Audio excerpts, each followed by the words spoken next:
mga kamay na to, pagpipira-pirasuin ko ang katawan. Pagkakataon natin. O sige, bibilisan ko. Sige, Lua!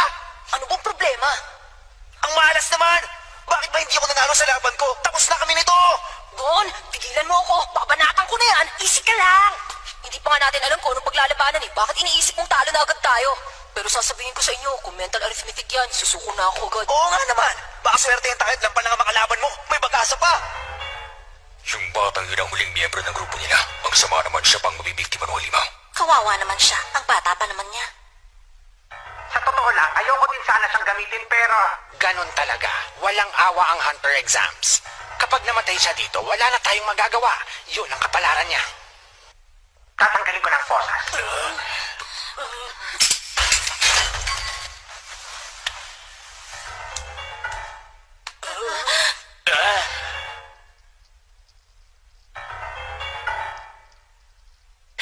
Yan lang pala, natatakot na kayo?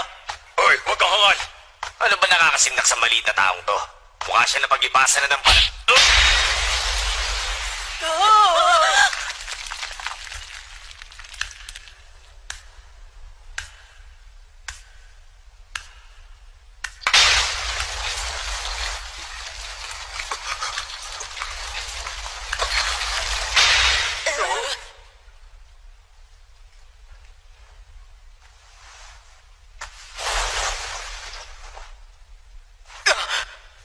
Ang isang yan. Kilala mo siya?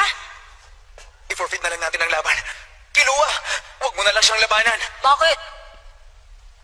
Siya si Jones, ang taga-Katay. Ang pinakamasamang mamamatay tao sa buong kasaysayan ng Saban. Wala siyang pinipili kahit sino pwede maging biktima. Sa pinakabantog na kaso niya, 146 na tao. Bata, matanda, lalaki at babae. Walang awa niyang pinuksa. Pinagbutay-gutay niya ang mga katawan ng biktima. Hanggang hindi na sila makilala, ginawa niya yun gamit lang ang sarili niyang mga kamay. Kaya nakilala siya sa lakas ng mga kamao at daliri niya. Nakakatulog ito ng bato. Matagal na rin. Nung huli ako nakadurog ng laman ng tao. Sobra na to. Hindi mo kailangang labanan na si Raulong yan. Makakasubok naman tayo ulit sa susunod na taon eh. Hoy! Kilua! Kilua! Ano ba? Ba't nalaban pa rin siya? Di ba siya nakinig sa mga sinabi ko? Magtiwala tayo sa kanya. Sa tingin ko, mukhang may plano yata siya.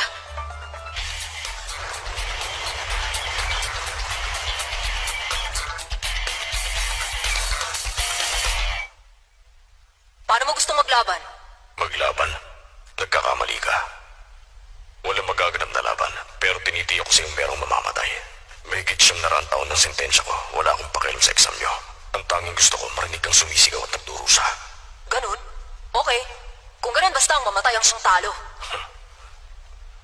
Ganun nga. May mamamatay dito ngayon. At yun ay walang iba kundi ikaw. Gamit ang mga kamay na to, pagpipira-pirasuin ko ang katawan.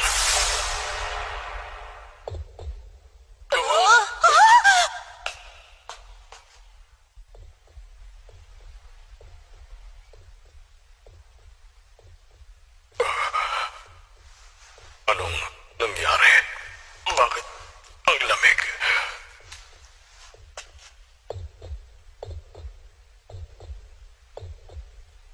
Yan ang...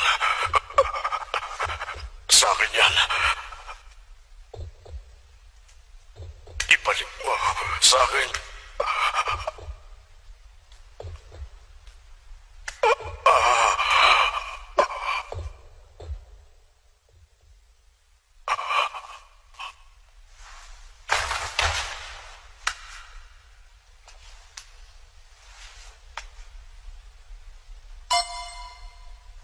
Uy, nakatatlong panalo na kami. Ba't nadaanin nyo na kami ngayon, tama?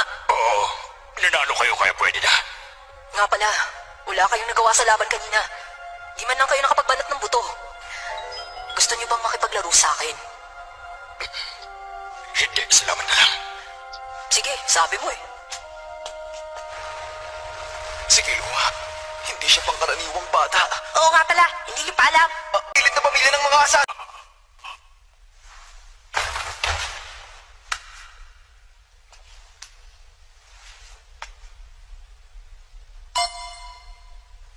Uy, nakatatlong panalo na kami. Ba't nadaanin nyo na kami ngayon, tama? Oo, Nanalo kayo kaya pwede na. Nga pala, wala kayong nagawa sa laban kanina. Di man lang kayo nakapagbanat ng buto. Gusto niyo bang makipaglaro sa akin? Hindi, salamat na lang. Sige, sabi mo eh. Si Killua, hindi siya pangkaraniwang bata. Oo nga pala, hindi niyo pa alam.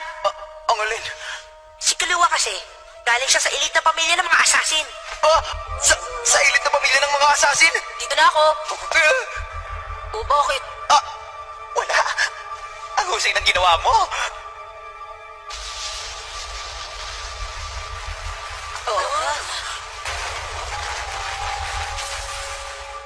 Pagkatawid nyo ng tulay na yan, may matatagpuan kayong kwarto. Doon kayo mananatili hanggang maubos ang 50 oras na nawala sa inyo sa sugal.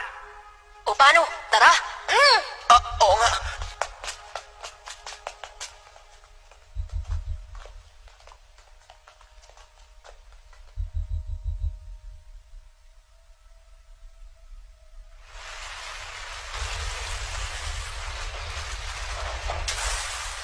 Number 301, hindi nakapos. Napakalawang nakakasikat ng pagsubok sa nalibig 2 oras, pero minuto. Sabi ko na nga ba't madadatnan kita rito? Okay! Number 294. Ako unang nakarating! Ano? Hindi! Hindi ako makapaniwala! Pangatlo lang pala ako.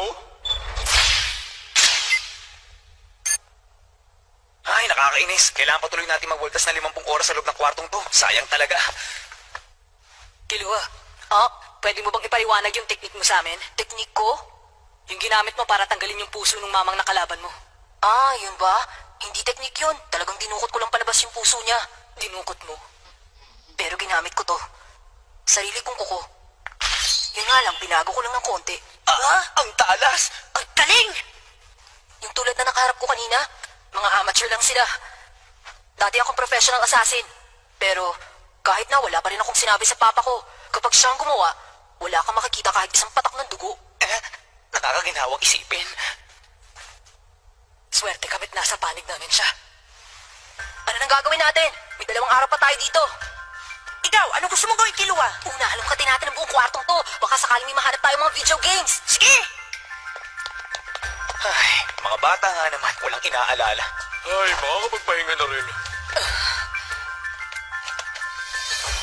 Nakapasa si Nagon sa pagsubok nila ng may 3 panalo at 2 talo. Pero kinakailangan nilang manatili sa loob ng 1 kwarto para sa kanilang parusa. Ilang oras na lang ang matitira sa kanila para makalabas sa tore. Gamit ang mga kamay na to, pagpipira-pirasuin ko